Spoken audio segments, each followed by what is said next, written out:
Market లో invest చేసి మీ డబ్బులు డబుల్ చేసుకోవాలనుకుంటున్నారా? సుందరరామిరెడ్డి గారి సెమినార్ కి అటెండ్ అవ్వండి. నమస్తే, welcome back to Suman TV. Present మనతో పాటు ఉన్నారు స్టాక్ మార్కెట్ అనలిస్ట్ సుందరరామిరెడ్డి గారు. నమస్తే సార్. నమస్తే అండి. సార్, స్టాక్ మార్కెట్లో ఇండియా లెవెల్లో చూసుకుంటే ఈ బ్రోకర్స్ అనే వాళ్ళు చాలా మంది ఉంటారు. అంటే వాళ్ళ యొక్క ఛార్జెస్ ఎలా ఉంటాయి అంటే ఒకసారి మెజారిటీ ఏంటంటే 2 టైప్ ఆఫ్ బ్రోకర్స్ ఉంటారండి. ఒకటి ట్రెడిషనల్ బ్రోకర్స్, 2 డిస్కౌంట్ బ్రోకర్స్. అంటే డిస్కౌంట్ బ్రోకర్స్ ఏంటంటే మీకు ఎసెట్ లైట్ బిజినెస్ మోడల్ అనమాట. వాళ్ళు అంటే తక్కువ రేట్ కొంటా ఉంటుంది అనమాట. బట్ ఈ మధ్యకాలంలో వాళ్ళు కూడా రేట్లు పెంచడం బిగిన్ చేస్తారు ట్రెడిషనల్ బ్రోకర్స్ లాగానే. ఇప్పుడు ఇండియాలో అనుకోండి, ఆ డెలివరీకి టోటల్లీ జీరో ఉంది, ఒక జీరోదా ఒకటే. మిగతా వాళ్ళందరూ 20 రూపీస్ ఛార్జ్ చేస్తున్నారు ఫర్ ఈచ్ ట్రాన్సాక్షన్కి. ఇంతకుముందు కొంతమంది ఫ్రీగా ఇచ్చేవాళ్ళు, ఇప్పుడు ఇవ్వట్లేదు. ఒక జీరోదా ఒకటే ఉంది ఇప్పుడు, టోటల్లీ ఫ్రీ. స్టాక్స్ డెలివరీ తీసుకుంటే కనుక ETFs, index funds, mutual funds అయినా సరే ఆ ప్లాట్ఫామ్లో. జనరల్గా ఏంటంటే మీకు ప్రొడక్ట్ వైజ్ ఇంట్రడ్యూస్ చేస్తే ఒక ఫీజులు ఉంటాయి, F&O ట్రేడ్ చేస్తే ఒకలాగా ఉంటుంది, అండ్ డెలివరీ చేస్తే ఒకలాగా ఉంటుంది. అండ్ అలాగే కాల్ ఆన్ ట్రేడ్, మన ట్రేడ్ని క్లోజ్ చేయమని చెప్పి ఫోన్లో చెప్పామనుకోండి, దాని ఫీజు మళ్ళీ సపరేట్ ఉంటుంది. వాళ్ళు క్లోజ్ చేస్తున్నారు కాబట్టి అది సపరేట్గా ఉంటుంది. DP charges, depository participant charges అనమాట. మనం ఏదైనా కొన్నామనుకోండి, బేసికల్గా మనం కొనేటప్పుడు ఒకసారి కూడా అండ్ సెబీకి ఫీజు పే చేసుకోవాలి, అండ్ జిఎస్టీ పే చేసుకోవాలి కంపల్సరీగా. అండ్ అలాగనే మన ఎక్స్చేంజ్లకు పే చేసుకోవాలి కంపల్సరీగా. అలాగే స్టేట్ గవర్నమెంట్కి పే చేసుకోవాలి స్టాంప్ డ్యూటీ, అండ్ సెంట్రల్ గవర్నమెంట్కి ఎస్టీటీ, జిఎస్టీ పే చేసుకోవాలి. ఇవి మ్యాండేటరీ ఛార్జెస్. ఇండియాలో ఏ బ్రోకర్ దగ్గర తీసుకున్నా ఇవి మ్యాండేటరీ. వీటిలో డిఫరెన్స్ ఉండదు. ఇంకా వాళ్ళు తీసుకునే ఛార్జెస్లో డిఫరెన్స్ ఉంటుంది. బ్రోకర్ కలెక్ట్ చేసుకునే మొత్తం ఛార్జెస్ ఉంటుంది. జనరల్గా మీరు ఇంటర్డే ట్రేడింగ్ చేస్తే ఏ బ్రోకర్ దగ్గర సరే యావరేజ్ మీద బై చేసేటప్పుడు రఫ్గా అరౌండ్ ఒక 60-70 రూపీస్ ఉంటుంది. ₹1,00,000 పడుతుంది బై చేస్తే ఇంటర్డే. అండ్ ఈవినింగ్ కల్లా క్లోజ్ చేయాలి కదా, ఆ క్లోజ్ చేసినప్పుడు మీకు 170 దాకా పడుతుంది.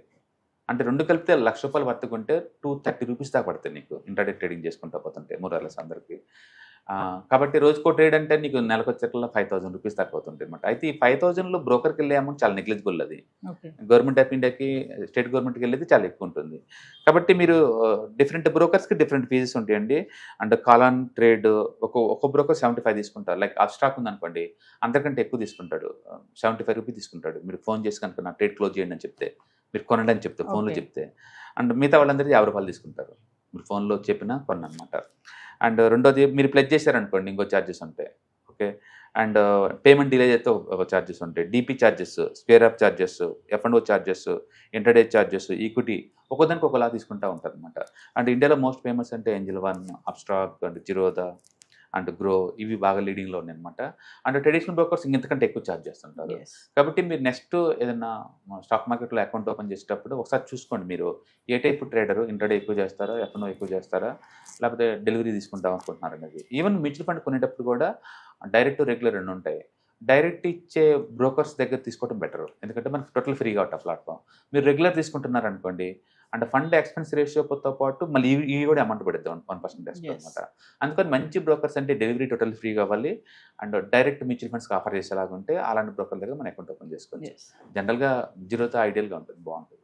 అంటే బ్రోకర్ సెలెక్షన్లో సార్ ఈ ప్రైజింగ్ అనేది ఇంపార్టెంట్ అనుకోవచ్చా? మరి ఎక్కువ ట్రేడ్ చేసావు అనుకోండి, ఎక్కువ ఎక్స్పెన్సివ్ అవుతుంది కదా నీకు. ఎక్కువ ట్రేడ్ చేస్తే ఎక్కువ ఎక్స్పెన్సివ్ అవుతుంది. అంటే బ్రోకర్ అనేది ఖచ్చితంగా ఉండాలా సార్ ఈ స్టాక్ మార్కెట్? అంటే స్టాక్ మార్కెట్లో మీరు ఎంటర్ అవుతున్నప్పుడు మీకు 2 రకాల అకౌంట్లు అవసరం అవుతుంది. ఒకటి trading account, 2 demat account. And it look like bank account, locker account లాగా.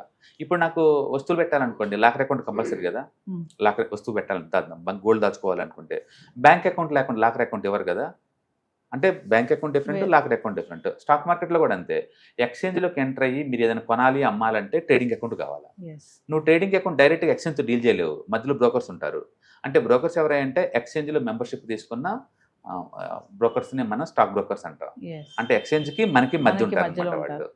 రెండోది, మరి స్టాక్స్ కొన్నావు, నేను 2 days ఉంచుకుందాం అనుకుంటున్నాను, మరి డీమ్యాట్ అకౌంట్ కావాలిగా. డీమ్యాట్ అకౌంట్ మెయింటైన్ చేసి సపరేట్ అనమాట. అందుకని మీకు డీమ్యాట్ అకౌంట్ కావాలి, ప్లస్ ట్రేడింగ్ అకౌంట్ కావాలి, ఈ 2 ఉండాలి. ప్లస్ ఈ రెండింటిని మీరు బ్యాంక్ అకౌంట్తో లింక్ పెట్టుకోవాలి, ఎందుకంటే నాకు అమౌంట్ అవసరం కాదు విత్డ్రాల్స్కి, దానికి బ్యాంక్ అకౌంట్ ఉండాలి. అందుకే మీకు bank account, demat account, trading account ఉంటే you are eligible for enter into the stock market అనమాట. And necessary documents KYC clear చేసుకొని మనం ఎంటర్ అవ్వచ్చు. సో కమింగ్ టు ఇంట్రాడే ట్రేడర్స్కి మరి ఈ ఛార్జెస్ అనేవి మళ్ళీ వేరే ఉంటాయా?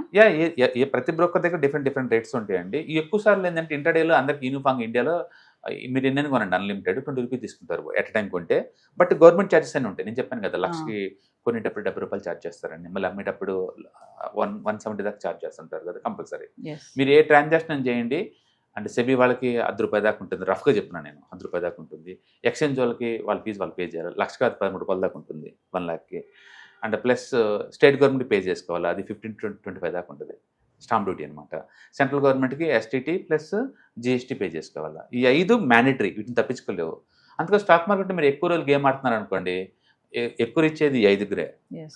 స్టాక్ బ్రోకర్ తక్కువే ఉంటుంది అనుకోండి, but central government, state government and SEBI and exchange and state central governments, Yes. అవి మ్యాండేటరీ ఫీజు తప్పించుకోలేవు. ప్లస్ ఇవన్నీ పోగా మిగిలిపోయింది అనుకోండి, ఇయర్ ఎండింగ్లో మళ్ళీ ఇన్కమ్ ట్యాక్స్లు పట్టుకుంటారు, వాళ్ళకి చేయాలి. Yes.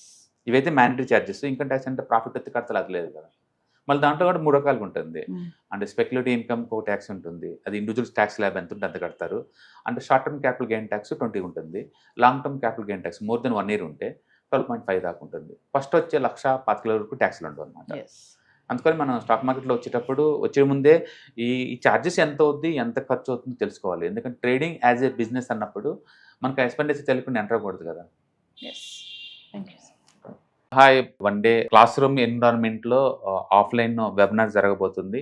అంటే ఇంట్రెస్ట్ ఉన్న పార్టిసిపెంట్స్ ఈ కింద స్క్రోల్ అవుతున్న నెంబర్కి రింగ్ చేసుకొని సీట్ బుక్ చేసుకోండి. దీంట్లో ETFs, index funds and mutual funds మీద completely and hand holding experience మీకు ప్రొవైడ్ చేయబడుతుంది.